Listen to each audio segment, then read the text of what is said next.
Hey folks, this is Rhykker with a Diablo 3 video on the upcoming PTR patch 2.6.8 for Season 20. Blizzard just put up a blog post detailing that the PTR, the test server for the upcoming patch, will be going live next week, February 6th, and it'll be bringing with it 3 new class sets and a season theme that will change pretty much every build. Now let's go through these patch notes together. If you want to read the full thing, I'll drop a link in the video description below. First off, we're seeing that this will be a 2-week PTR. For a while, for the last couple of PTRs, we only had 1 week. That was a bit too short. We used to have a much longer PTR period, which was arguably too long.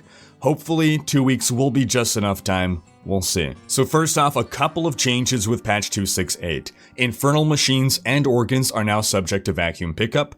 Nice little quality of life feature. Crafting plans for bounty caches are now guaranteed to drop unless all plans have been learned. We've been having for a while some trouble getting Captain Crimson's, for instance, getting all of the plans at the start of a season. There was some debate over whether or not this was a bug. Looks like this will no longer be an issue. Alright, the Season 20 theme, Forbidden Archives. Throughout all of Season 20, all slots in Kanai's cube will be able to select legendary powers from weapon, armor, or jewelry.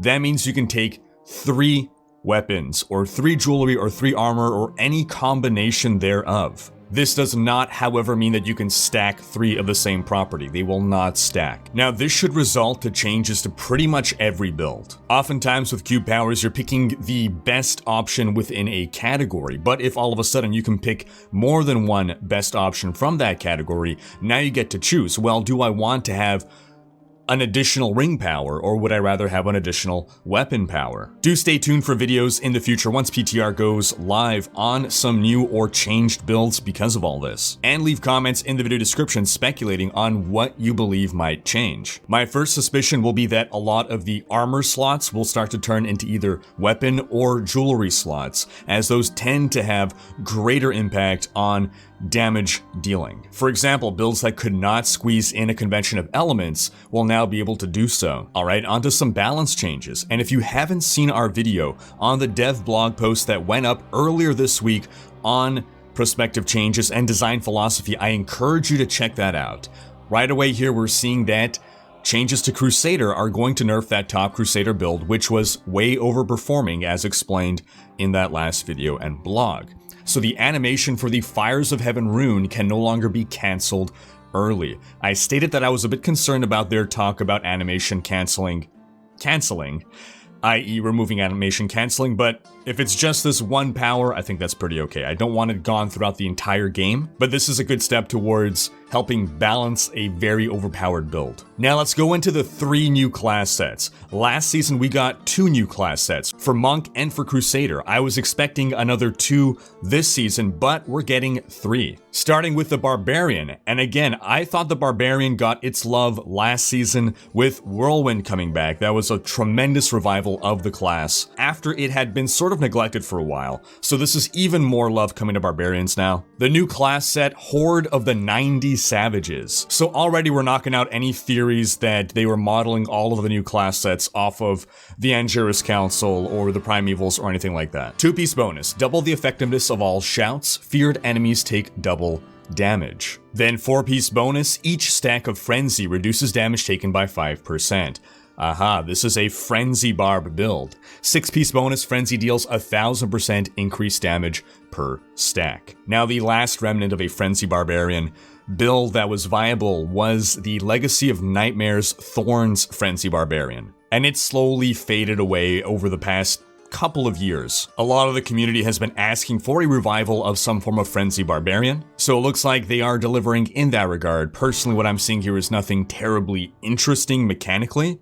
At least we have that incorporation of shouts to give something else to do with this set, but we have a couple supporting items that have been buffed as well. The Undisputed Champion, Frenzy gains the effect of every rune, and now also makes Frenzy deal more damage. And then Bastion's Revered makes Frenzy stack up to 10 times, and now also hits an additional time per attack. Each additional hit will chain to any enemies within 15 yards, and the damage is split between all affected enemies. This will be mandatory to spreading damage out. Now, Frenzy is a generating skill, so I can see stacking a lot of attack speed here to spam the heck out of Frenzy, Bastion's Revered basically doubling your number of attacks. This will be able to stack up Stricken super fast. This item will also be mandatory not just for damage but also survivability.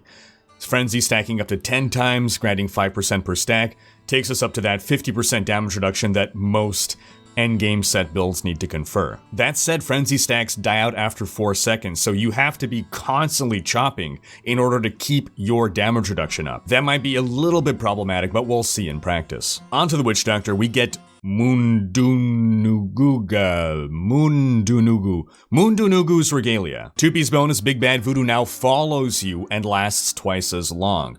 That is interesting. That is something that is a mechanical change. Big Bad Voodoo basically creates an area on the ground that buffs attack speed and move speed. And then depending on the rune, it'll give some other meaningful buff as well. It's on a 2-minute cooldown though, but it's always been a really powerful buff. That long cooldown and the fact that it is stationary are the main reasons why it's not often used by witch doctors these days. But now that the buff can follow you and persist in that way, and will also be able to have much higher uptime on it, thanks to, with the 2-piece bonus and the right rune, it'll last 1 full minute, with 2 minutes of cooldown, enough cooldown reduction, perhaps even an Obsidian Ring of the Zodiac. We could virtually have permanent uptime on this if we so desire. Now the 4-piece bonus is gain 50% damage reduction for 30 seconds when you enter the Spirit Realm. That's via Spirit Walk, so that's perfect. We'll be able to pretty easily maintain 100% uptime on that. The cooldown on Spirit Walk is relatively short. And then the 6-piece bonus, Spirit Barrage deals increased damage equal to 50 times your mana regeneration per second.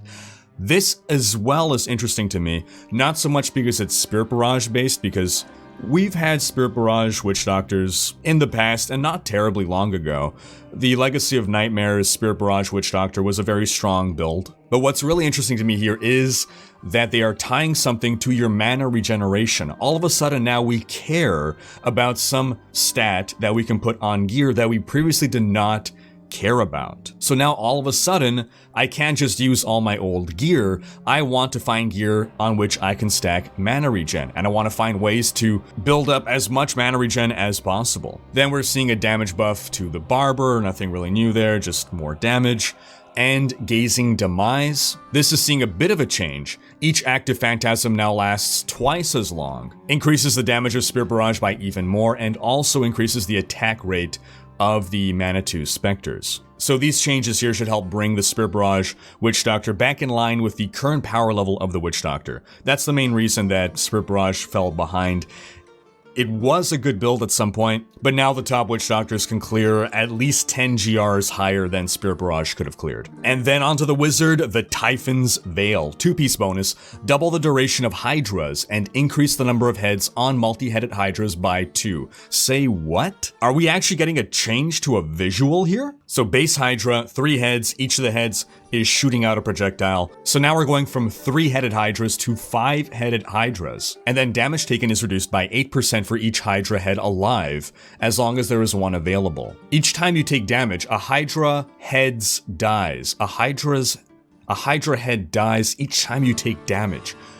How is this working? Okay, so normally only 1 Hydra can be summoned at a time. So 1 5-headed Hydra, 8% damage reduction per head, that's 40% damage reduction, but we could increase that number. I take damage once, it goes down to 4 heads. Is there some cooldown on this? What if I'm rapidly getting struck by multiple damage sources? Am I gonna go from full damage reduction to no damage reduction in just a second or two? I'm a little bit concerned about that, but let's keep going. 6-piece bonus, Hydras deal 1000% increased damage for each Hydra head alive. So that's a base of 5000% increased damage, but again, your damage is decreasing as you're taking damage, so you're constantly resummoning Hydras. Okay, let's see our supporting items. Serpent Sparker, you may have 1 extra Hydra active at a time. That increases our damage reduction from 40% to 80% at full Hydras. And now the Serpent Sparker also makes the Hydras deal more damage. And then the Magistrate, which was an interesting item, no longer applies to only Frost Hydra. Now all of our Hydras periodically cast Frost Nova and deal more damage. So overall, this is a really interesting change. I'm a little bit concerned as to how this will play out in practice, how difficult it may be to maintain the Hydra heads. I suppose with 2 Hydras active, you'll have one dealing the damage while the other one is losing heads, and then once that one dies out, you can summon another Hydra, so that you always have at least 1 Hydra in full effect. At the very least, this is very interesting, and I look forward to testing it out. Then we have, hopefully, what is the final death of the Bazooka Wizard, Etched Sigil. The bonus granted by this item now occurs 1 second after channeling has begun, similar with the Death Wish. Hopefully this will finally put this overpowered build to rest. And that should cover pretty much all the relevant info here. And that's gonna wrap up this video. But again, do stay tuned for more videos on the PTR as we move into next week and the week thereafter. Again, be sure to check out that video on the Balance blog post in case you haven't seen it. Thanks for watching. Special thanks to my Twitch, Patreon, and YouTube supporters for making these videos possible. If you like what you see on this channel and want to support the creation of more content, you can consider pledging on YouTube or Patreon and unlocking behind-the-scenes content, monthly virtual hangouts, and more. If you enjoyed this video, please share it, check out these other videos, and subscribe to join Rhykker's Raiders for more Diablo content.